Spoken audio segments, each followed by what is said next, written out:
Rádio CT apresenta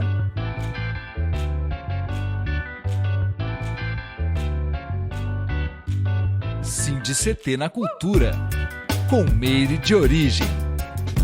Um programa do Sindicato Nacional dos Servidores Públicos Federais da área de Ciência e Tecnologia do setor aeroespacial.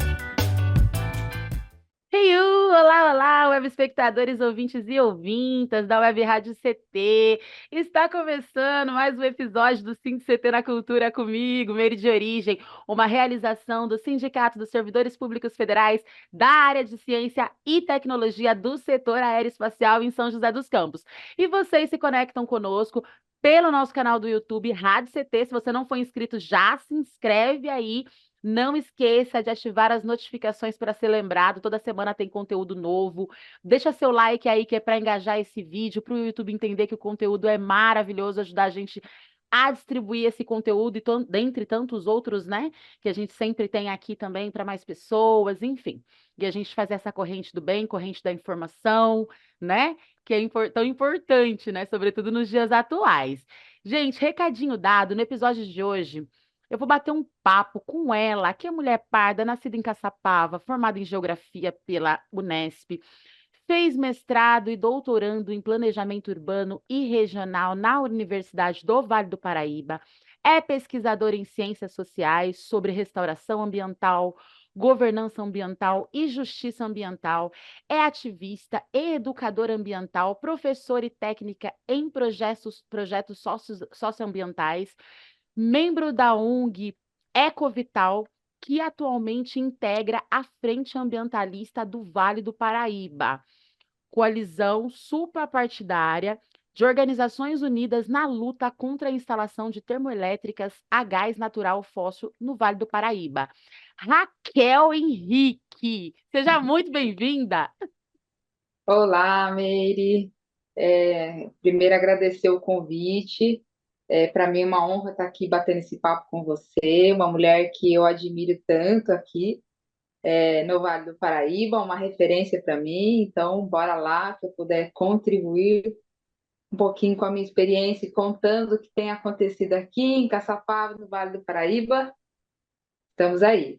É isso, nossa, eu tô muito feliz e honrada, assim, gente, faz dias assim, Raquel, vem conversar comigo no programa, porque eu acho que essa pauta, né, ambiental é uma pauta que merece muita atenção e que, infelizmente, pelo capitalismo, pela nossa correria do dia a dia, por diversos atravessamentos, a gente acaba deixando de lado, né? Mas sem o meio ambiente, sem vida, e sem vida não tem nem como a gente correr atrás de nada. Então, assim, é uma pauta que tem que estar presente diariamente mesmo, né, nas nossas relações, nos nossos núcleos, enfim, né, porque tudo demanda o meio ambiente, né? Ainda mais agora nesses últimos tempos que a gente tem visto aí, né, os calores extremos, né? Enfim, geleira derretendo, uma série de coisas, né, que a gente tem visto aí o meio ambiente, a natureza dando sinais claros, né, de que a gente precisa mudar alguma coisa e precisa ser para ontem, né?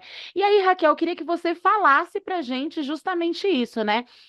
Contasse um pouco da sua trajetória e como que você se conectou a essa pauta do meio ambiente.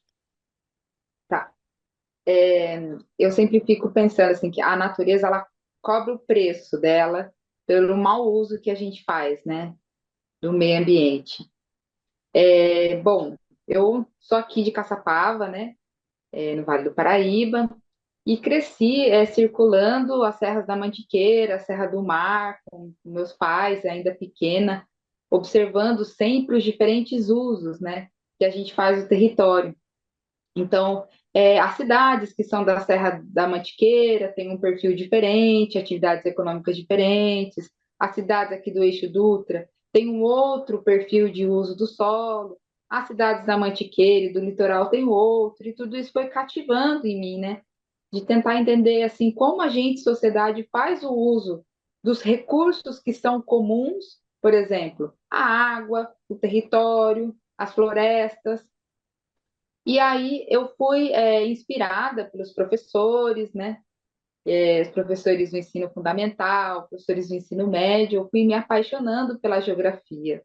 E aí foi aonde eu decidi prestar o vestibular e fui estudar geografia na Unesp, em Presidente Prudente. Sempre fui bolsista lá na Unesp, eu fui direto para moradia estudantil, né, que é o alojamento social, que viabiliza assim, para alunos de baixa e média renda para terem acesso ao ensino superior.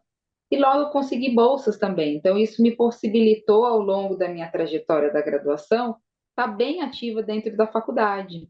Então, assim, já no primeiro ano de graduação, eu me envolvi nos laboratórios, e aí eu fui ainda bem aprendendo sobre mim, sobre a vida, já entrei em grupos de pesquisas que olhavam para a pauta da cooperativa e associativismo para trabalhadores catadores de resíduos, né, de resíduos sólidos, catadores de lixo. E,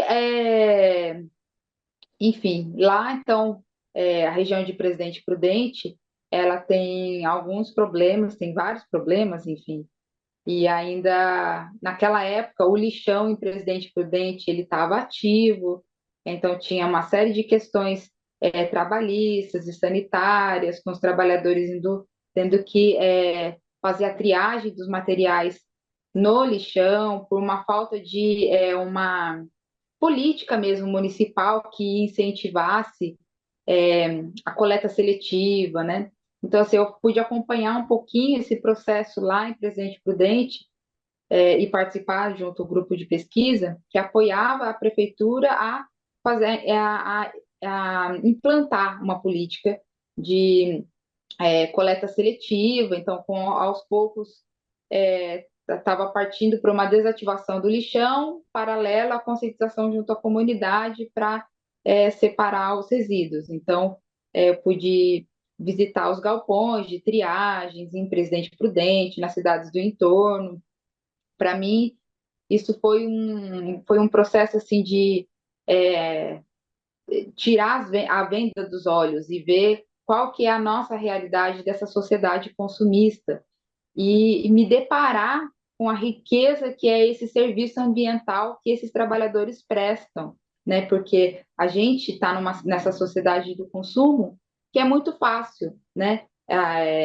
Fácil entre aspas, né? Mas a gente vai num barzinho, consome um plástico descartável, né? A gente compra canetas diferentes, a gente sempre está consumindo materiais de vida curta, e como isso vai gerando, e um excesso de plástico, e como isso vai gerando tantos resíduos que a gente não se preocupa, a gente coloca num lixo comum, né, o orgânico e o reciclável, e põe para fora de casa, e aí o problema passa a não ser mais meu.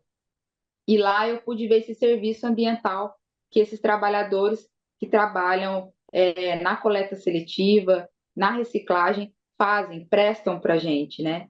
E como isso ainda é muito marginalizado, como isso há uma espera de muito preconceito em torno disso. Então, eu tive essa experiência que para mim foi maravilhosa como cidadã, né? E aí logo depois eu fui me deparar assim, bom, se a gente precisa ter um consumo consciente, nas disciplinas de geografia rural, eu fui me encantar pela agricultura familiar e a agroecologia, porque eu acho que faz parte do mesmo conjunto, né? A gente cuidar do que a gente consome, o consumo consciente, fazer a nossa lição de casa, que é separar os resíduos, separar o que vai ser reaproveitado, reciclado, e também cuidar da onde vêm os alimentos que eu consumo. Sim. Então, nisso, eu fui conhecer qual que é a realidade do produtor rural familiar, da pequena produção, e fui conhecer a agroecologia, que também é maravilhosa, é um sistema maravilhoso, que ele é uma restauração produtiva, que a gente diz. Ele é uma forma de você preservar, por exemplo, as áreas que eu preciso, por regras ambientais, serem conservadas na minha propriedade, mas eu também produzo nela alimentos saudáveis, alimentos que você mantendo uma sinergia naquela produção, você não vai precisar utilizar de agrotóxicos ou insumos químicos que aos poucos vão tanto prejudicando solo e a água, contaminando, eles vão impactando a fauna, por exemplo, a vida dos insetos, né? A gente vai acabando com as populações de abelha, mas aquilo também afeta a nossa saúde, porque a gente está ingerindo alimentos que não são muito saudáveis, né? Que não são nem um pouco saudáveis, dependendo da carga de quantidade de agrotóxicos que esse alimento tem. Por exemplo, o tomate, ele é um rei, né? Então, quando a gente vai no supermercado e tem aquele tomate bem bonito, brilhante, eu olho para ele, e se eu preciso comprar, eu compro com uma dorzinha assim. Porque assim, a gente precisa, ele tem a fonte nutricional, sim, mas ele também tem uma carga, uma alta carga de agrotóxicos. E aquilo, com o passar dos nossos anos, ele vai prejudicando enfim, a nossa qualidade de vida, a nossa saúde, né? Então, essas minhas triagens, esse meu trajeto dentro da geografia, né, depois para a geografia, conhecer um pouco a agroecologia, a agricultura familiar, eu, mais para o final do meu curso, fui pensar assim, bom, estava lá em Presidente Prudente, que é eu digo que é a pontinha do estado, né, lá no biquinho, eu falei assim, bom, para eu chego o TCC, né, o trabalho de finalização de curso, que é um momento, né, que gera muita ansiedade para o estudante, né, o trabalho, o maior trabalho que ele vai fazer. E naquele momento eu decidi que eu queria fazer algo que trouxesse um impacto positivo para minha cidade, porque eu sempre tive isso de, bom, eu tive esses anos, né, adquirindo conhecimento, como eu posso retornar para o lugar onde eu fui, onde eu me criei, né? Sim. E aí eu vim estudar sobre a contaminação de chumbo e cádmio que uma empresa falida, uma massa falida aqui em Caçapava, ela deixou e ainda deixa, porque as escórias de chumbo e cádmio estão dentro dos galpões que cada vez mais estão se deteriorando com o tempo. São toneladas e toneladas que estão 24 horas sendo lixiviados pela chuva, e aquela água se contamina ao ter contato com essa escória, e ela penetra o lençol freático, e ela vai chegar nos riozinhos que abastecem as propriedades familiares e pequenas propriedades rurais aqui em Caçapava. Esse córrego vai desaguar no cultivo de arroz que a gente tem aqui, enfim. E aí eu pude fazer então um estudo que foi a rota da contaminação e discutir sobre isso, e para mim foi muito positivo, porque esse documento ele serve até hoje de um respaldo, né? É, de pesquisa científica para a prefeitura, que tenta encontrar meios para a descontaminação da área. Só que ali tem um problema, porque a escória ela foi misturada com terra. Eu acho que a empresa talvez quis camuflar o que estava lá, e aí alguns metais pesados eles podem ser reincorporados na cadeia produtiva, só que por ele estar misturado, isso se torna economicamente inviável. Então, não consegue achar nenhuma empresa ou que seja economicamente inviável fazer aquela descontaminação da área. Só que aquilo está 24 horas por dia contaminando a região desde a década de 90. A empresa fechou na década de 90 e aqui em Caçapava, naquela época, teve repercussão nacional.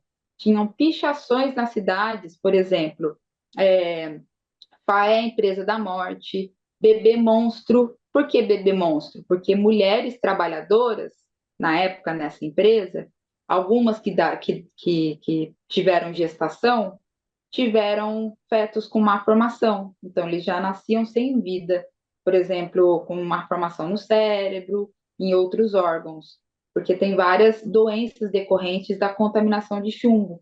E o chumbo ele fica armazenado nos nossos ossos, e com o passar dos nossos anos, ele vai sendo liberado na corrente sanguínea. Então, é uma substância que ele vai causar mal para a gente a vida inteira. Lá na Unital tem um laboratório com alguns fetos, enfim, com registros de pessoas que foram contaminadas nessa época. Muitos trabalhadores tiveram a doença do botulismo, então ainda tem aqui em Caçapava pessoas que tiveram que fazer amputações de perna, de pés, enfim. Isso teve repercussão nacional. Aqui em Caçapava houve mobilização na época, teve, como é que é? A passeata macabra, que foi um movimento de social na época, um movimento ambiental, saíram com carcaças de bois, né, de carcaça de animais pelas cidades, e aí com tinta de sangue, vestido todos de preto, fazendo um movimento simbólico, no sentido assim, olha, não queremos esse tipo de empresa funcionando mais nessa cidade. Enfim, depois essa empresa saiu daqui, foi para Jacareí, fez um impacto muito semelhante, depois muda o nome, foi para Minas Gerais, e aí vai mudando o nome. Hoje em dia, nem sei qual é o nome, onde ela está, só sei que o passivo ambiental ainda está em Caçapava.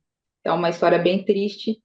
Enfim, então, todos esses elementos, né, foram somando na minha trajetória e na minha eu identifico como um propósito de vida, né? Diz que essas gerações mais recentes, né? Que nem é tão recente mais, porque eu já não sou tão nova assim, né? Mas as gerações de 20, 30 anos têm isso do propósito de vida, né? Enfim, então eu tenho essa causa ambiental como propósito de vida para mim, né? E aí, enfim, estou falando demais aqui, Meire, senão eu vou Cara, tá emendando. sensacional, assim, acho que você tá, eu tô aqui assim porque você tá trazendo realmente elementos importantes para a gente, né, debater e para as pessoas que estão em casa nos assistindo também. Aliás, gente, lembrar vocês que estão do outro lado da telinha que tá rolando um chat aqui embaixo. Aí vai mandando aqui pra gente, vocês já conheciam, já sabiam, né, da história, dessa... por exemplo, particularmente fiquei sabendo agora, né, com a fala da Raquel, então vai mandando pra gente aqui também. Aí eu queria, pra gente continuar, porque essa é a ideia mesmo, né, eu queria que você falasse um pouco pra gente sobre a ONG Ecovital e a Frente Ambientalista do Vale do Paraíba, porque tudo um todo, né? Tudo todo. Nessa minha fase de pesquisa de campo, quando eu estava lá terminando o TCC, isso em 2010, eu fui conhecer a ONG Ecovital, que já existia há muito mais tempo. A ONG Ecovital tem 33 anos, ela foi resultado de ativistas na época que olharam para Rio 92 e pensaram assim: bom, essas discussões ambientais ficam muito lá nas metrópoles, para fora do Brasil, aqueles eventos que são mais inacessíveis. Vamos fazer uma coisa que seja palpável, que traga para o chão de Caçapava? E aí a Ecovital nasceu, de vários idealizadores, de vários entusiastas naquela época, enfim, e conseguiu adquirir um terreno que ao longo desses 33 anos foi sendo restaurado. Então hoje ele é super bonitão, tem várias árvores de grande porte, espécies da Mata Atlântica, frutíferas, madeireiras, enfim. E ele foi se consolidando ao longo dessa trajetória como um viveiro, um espaço educativo e é também muito forte na questão de plantas medicinais. Um dos fundadores, o seu Orlando, ele é um mestre em medicina por plantas medicinais. A mãe dele era indígena, ele aprendeu muitas coisas com ela. E aí isso foi um forte, né? É um legado nosso da Ecovital. E aí de lá passaram pessoas maravilhosas, né? Que sempre deixam a sua marquinha. E aí eu fui conhecer a ONG Vital então a partir de 2010, 2011 e foi para 2013 e 2014 que eu efetivamente me tornei uma associada. Então, assim, eu retornei para Caçapava nessa época e lá foi um lugar que eu encontrei o paraíso em Caçapava, né? E Legal. enfim, aquilo compôs e ainda compõe muito da minha educação como uma cientista cidadã, porque a ciência eu não aprendo só dentro da universidade, né? Mas também trocando saberes e fazeres com as pessoas, com o saber da experiência. Então, a Eco Vital me compôs e me compõe muito. E é um espaço muito aguerrido, é um espaço de denúncia. A gente chama assim que a Ecovital é uma ONG de base. Por que tem esse nome? Que a gente coloca esse conceito para ela. Porque a gente não tem a gente nunca teve um patrocínio privado, a gente nunca recebeu um recurso público, as nossas ações são sempre voluntárias. Tudo que a gente fez lá nesses últimos anos sempre foram ações voluntárias. Então, isso permitiu para a gente, nesses anos, poder assumir uma posição. Então, sempre quando tem alguns casos mais gritantes na cidade, na região, no país, a gente tem essa liberdade de se posicionar, né? E de fazer o confronto, de fazer a resistência. E foi assim com vários casos, por exemplo, na época da transposição do Paraíba do Sul, na polêmica de vai interligar com o sistema Cantareira ou não. Recentemente, em Caçapava, mais ou menos uns 4, 5 anos atrás, quiseram liberar a instalação de pedreiras na única área de conservação ambiental da cidade, e que também é um refúgio da vida silvestre. Então, assim, se você olhar para Caçapava de um mapa, é uma área bem degradada, né? Ela tem bastante áreas de silvicultura, que é as plantações de eucalipto, as APPs, que é as matas na beira dos rios, né? Elas são pouco respeitadas e os fragmentos eles são desconectos, né? Então a área onde tem maior volume de presença de arbórea, de floresta, ele concentra-se no que se tornou hoje, felizmente, a área de proteção ambiental Serra do Palmital, e queriam instalar lá essa pedreira. Enfim, então aí a ONG Ambiental nessa época fez uma luta ferrenha, fizemos panfletagem, abaixo-assinado, mobilização nas ruas, participação em jornais, de televisivos, em rádios, enfim. E aí a gente conseguiu mobilizar e sensibilizar e agitar para que aquilo não fosse liberado, né? Incrível. E aí a última luta, que é a atual luta, a maior luta que nós estamos travando desde meio de 2022, é esse cavalo de Troia que nos apareceu. Nós fomos procurados enquanto ONG Ecovital, isso mais ou menos no final do primeiro semestre de 2022, por pesquisadores que estavam fazendo estudos de impactos ambientais. Porque o desejo era instalar uma termoelétrica movida a gás metano na cidade de Caçapava. Só disso a gente já ficou apavorado. Uma termoelétrica, ela é uma indústria que ela tem como objetivo gerar energia. E ela pode gerar energia a partir de tanto combustíveis fósseis, como energia nuclear, como biomassa. Ela, se a gente pensar na geração de energia, existe graus de poluição, né? Graus de impactos. Toda e qualquer ação que a gente faz no meio ambiente, ela vai ter um impacto, mas algumas vão ter um impacto muito grande e outras vão ter impactos que a gente pode, de certa forma, controlar, se for plantas menores, se forem estrategicamente, enfim. A queima de carvão é algo que é muito poluente, né? Depois vem a queima de gás natural, que de natural só tem o nome e o processo, porque ele é um processo que aconteceu durante milhões de anos, porque ele é um combustível fóssil, então ele sofreu um processo geológico, né, para a composição daquele gás.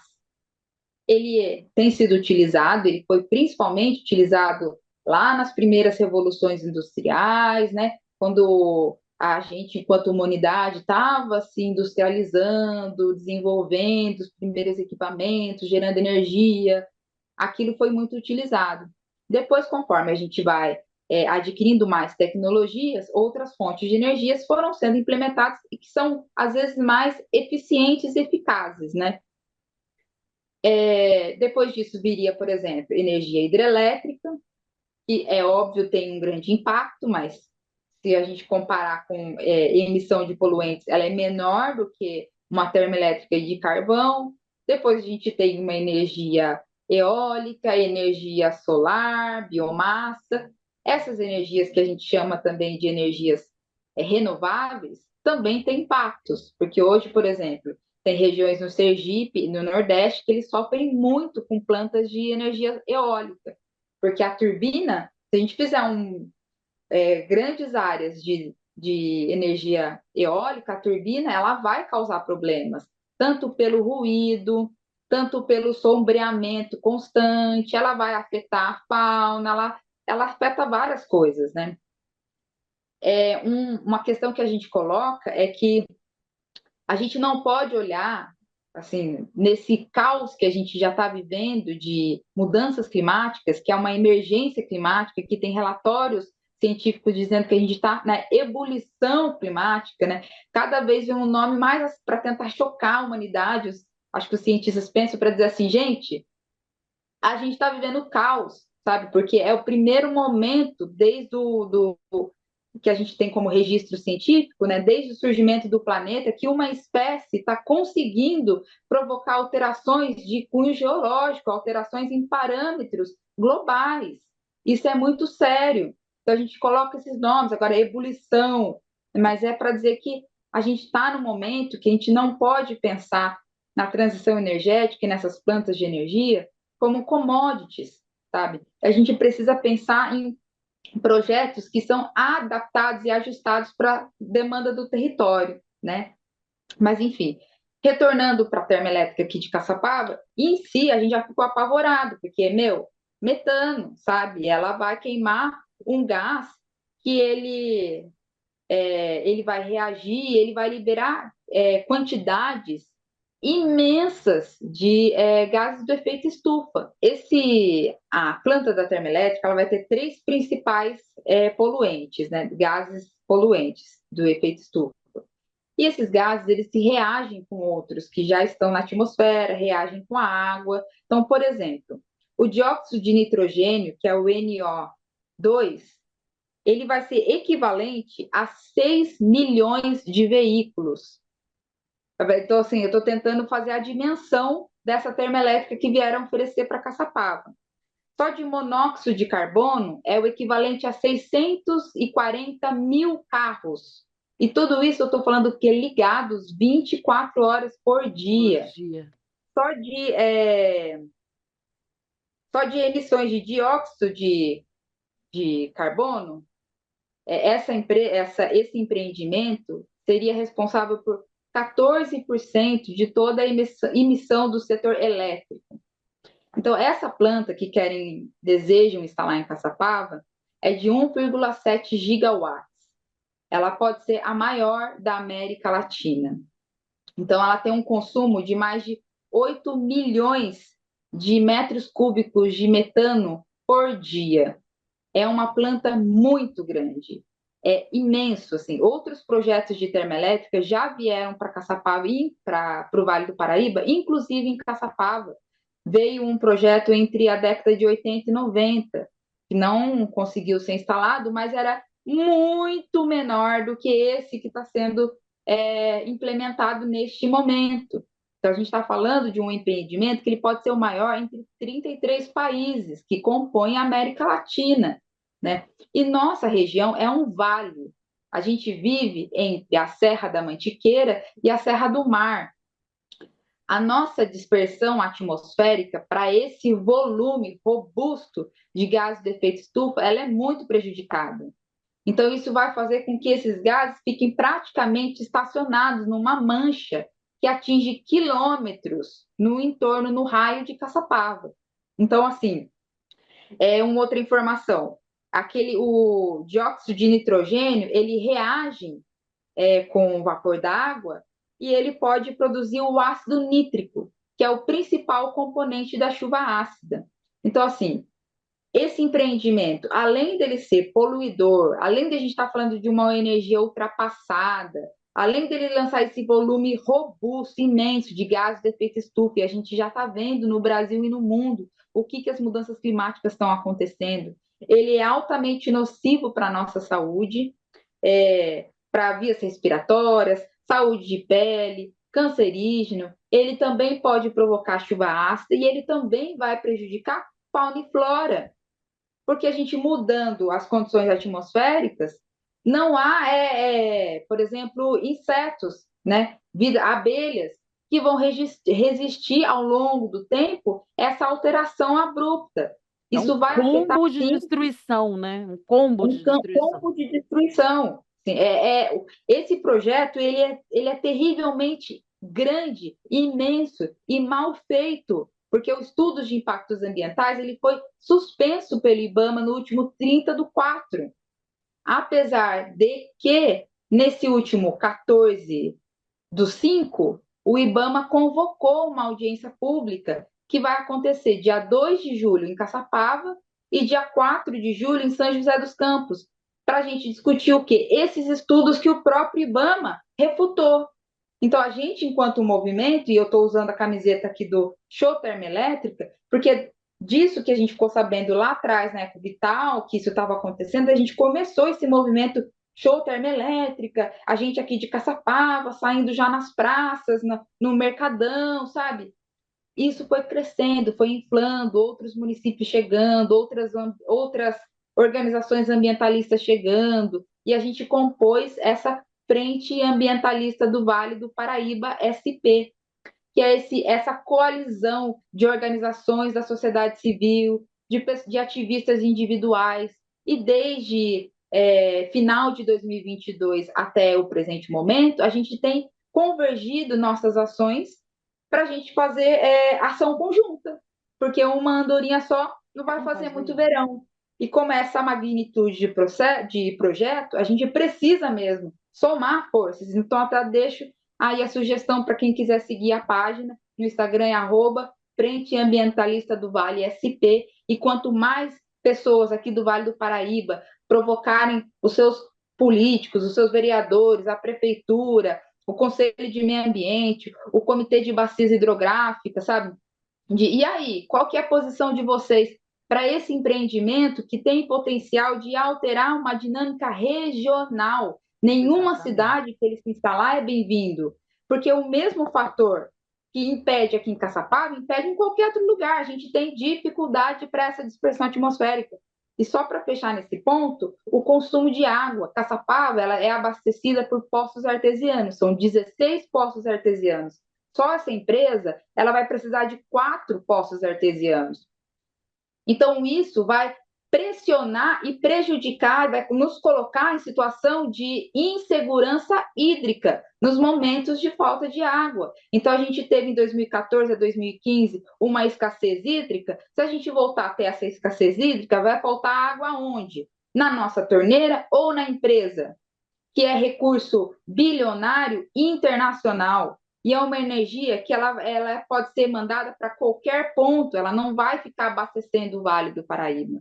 Então, nós queremos uma transição energética justa, e quando a gente diz isso, a gente diz vários tipos de fontes de energia, de acordo com as características do território, pequenas plantas, autonomia na geração de energia, e principalmente isso esbarra na gente olhar qual tipo de sociedade que queremos. Então, uma mudança de valores de sociedade, porque não adianta a gente ser ainda uma sociedade extremamente consumista e querer encher os locais de energia eólica e energia solar, porque isso também vai causar impacto. E esses impactos, eles são sentidos geralmente em pessoas que têm cor e têm classe social, que é o que a gente chama de racismo ambiental.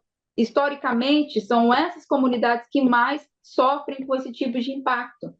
Por que Caçapava seria diferente?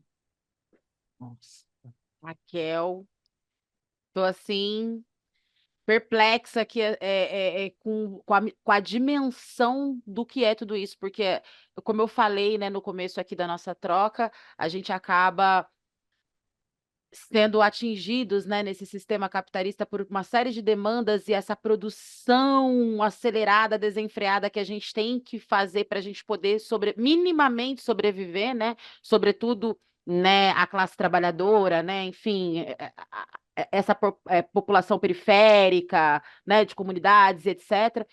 Então, a gente acaba realmente, às vezes, não se engajando tanto ou não dando a devida atenção que a pauta merece. Assim, eu estou muito feliz com a sua fala. Assim, eu queria, antes da gente finalizar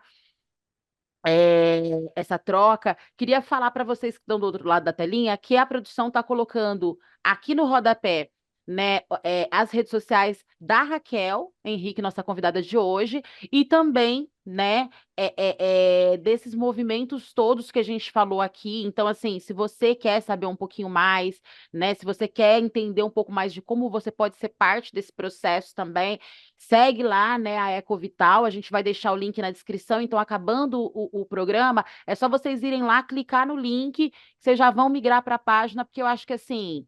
É um problema de todo mundo, né? Não é um problema, sobretudo a gente que está aqui no Vale do Paraíba, Litoral Norte, as regiões todas aqui, né? É um problema de todo mundo, mas nosso aqui é um problema ainda maior, porque isso vai estar aqui no nosso quintal, né? Então vai estar afetando diretamente as nossas vidas, assim. Então, vamos se ligar aí nisso também, né? E somar força a esse movimento que é tão importante, né? Que é a show termoelétrica, né? E esse movimento ambientalista, né? Essa coalizão mesmo, para a gente poder, né? Minimamente pensar num futuro, porque senão vai ser complicado a gente se projetar para o futuro. E Raquel, para a gente finalizar, queria que você falasse para a gente exatamente isso.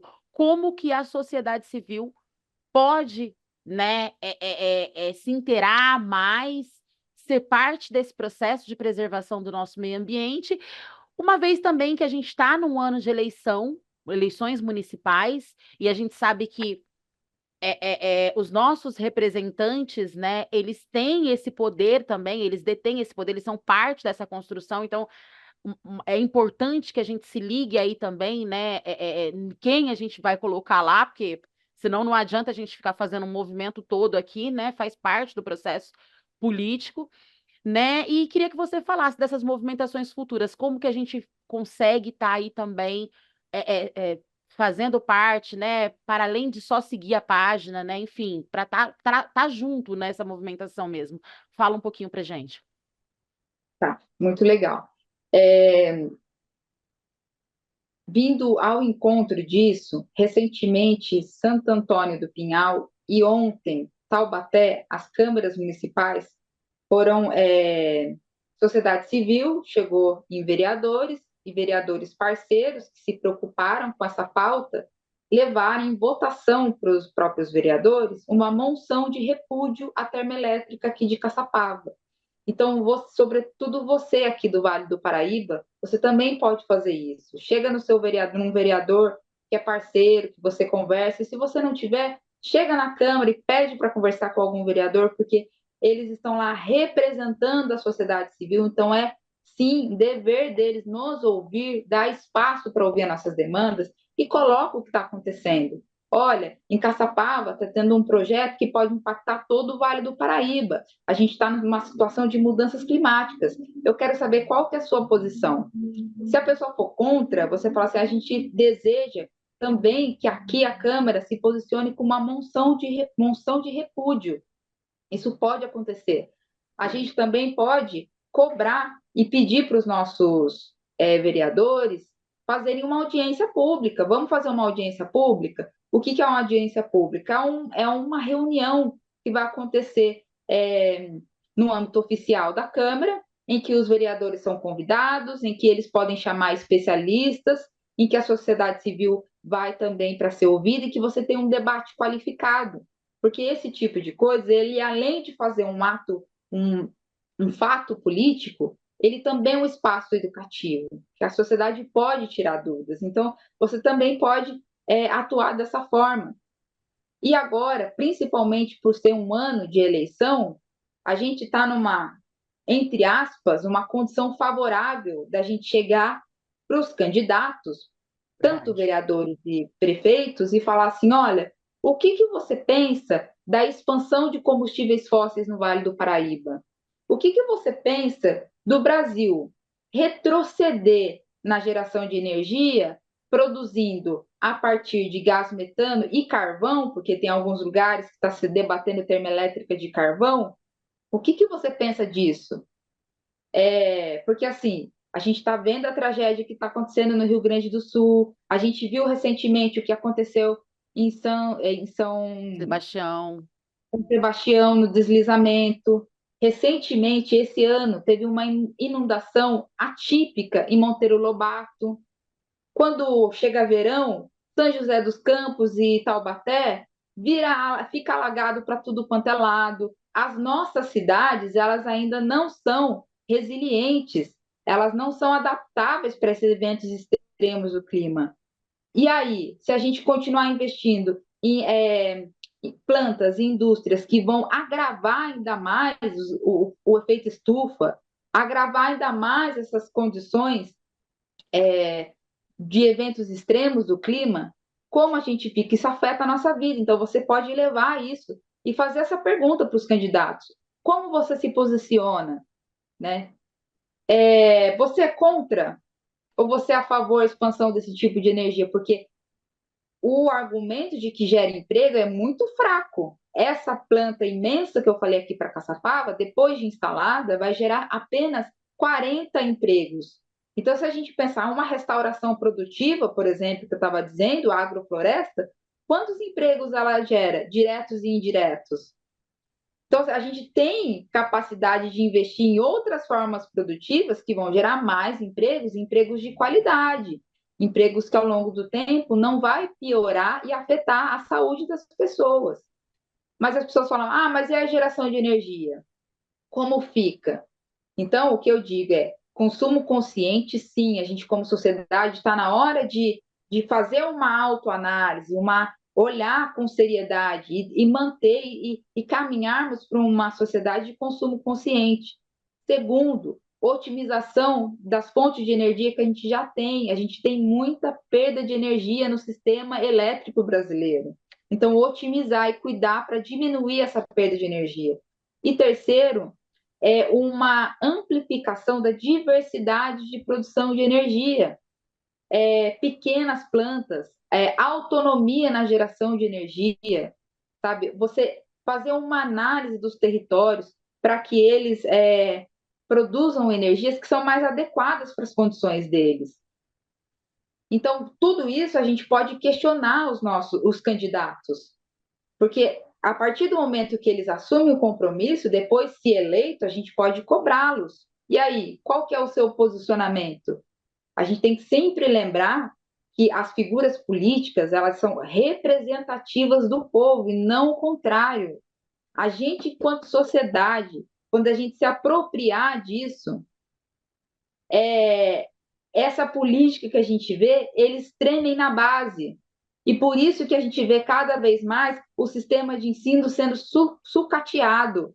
E por isso que a gente vê hoje um governador que quer GPchat, o chat GPT, né, ao invés de professores. E é por isso que a gente vê cada vez mais professores apanhando professores. Recentemente, São José dos Campos teve ajuste salarial de R$ 20 para o professor. Por quê? Uma sociedade com estudo precarizado, ela é menos crítica e ela é mais passível de ser manipulada. E esse espaço aqui que Meir me ofereceu muito generosamente, espero ter contribuído aqui com esse breve relato da minha trajetória e a gente buscar fontes alternativas de informação e conhecimento. A gente está na era da informação, mas nem toda informação é um conhecimento real, científico, praticado.